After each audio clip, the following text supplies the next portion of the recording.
Հունիսի 1-ից մեր փոքրիկ ինֆորմացիոն մոլորակ Մերկուրին մուտք է գործում Խեցգետին և այստեղ լինելու է բավականաչափ երկար, ընդհուպ մինչև օգոստոսի 9-ը։ Սա պայմանավորված է նրանով, որ մենք հունիսի 29-ից ունենալու ենք հերթական հետընթաց Մերկուրին։ Իհարկե, ես նախապես արդեն զգուշացրել եմ, թե ինչ չի կարելի անել հետընթաց Մերկուրիի ժամանակ, որը կտևի հունիսի 29-ից մինչև հուլիսի 23-ը։ Սակայն սիրելիներս, առաջին հերթին հասկանանք, թե ինչ է ներկայացնում Խեցգետինը և ինչ կարող է բերել այստեղ Մերկուրի մոլորակը։ Խեցգետինը ընդհանուր աստղաբանության 4-րդ ոլորտն է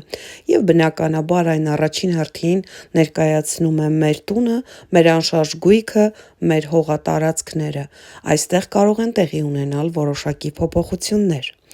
Նաև 4-րդ ոլորտը ներկայացնում է տան մթնոլորտը, տան ջերմությունը, հարմարավետությունը։ Այստեղ կարող եք դուք ձեր տան մեջ կատարել որոշակի վերանորոգումներ, ձևափոխություններ կամ ինչու՞ չէ տեխնիկա գնել։ 4-րդ ոլորտը նաև տան անդամներն են, լինի դա ձեր քույրը, ձեր քրոջ ամուսինը, ձեր եղբայրը, ձեր ծնողները, այսինքն այստեղ տան անդամների հետ կապված նույնպես կարևոր իրադարձություններ կարող են տեղի ունենալ։ Նաև հյուրերն են, այն մարդիկ, ովքեր բացում են մեր դուռը։ Եվ նշանակում է 4-րդ ոլորտը նաև մեր ծնողներն են և հատկապես մայրը, սիրելիներս։ Եվ նշանակում է, որ Մերկուրին այստեղ բերելու է բավականաչափ ջերմություն և մտերիմ հարաբերություններ մեր ծնողների հետ։ Սակայն պետք չէ մոռանալ, սիրելիներս, որ Մերկուրի մոլորակը ոչ միայն իր հետընթացի հենց ժամանակ է լինում այն խնդիրներ, փոփոխություններ առաջացնողը մեր կյանքում, այլ նաև երբ առաջընթաց է և անցնում է այն նույն աստիճաններով, ինչով այն նորից հետ է գալու։ Եվ նշանակում է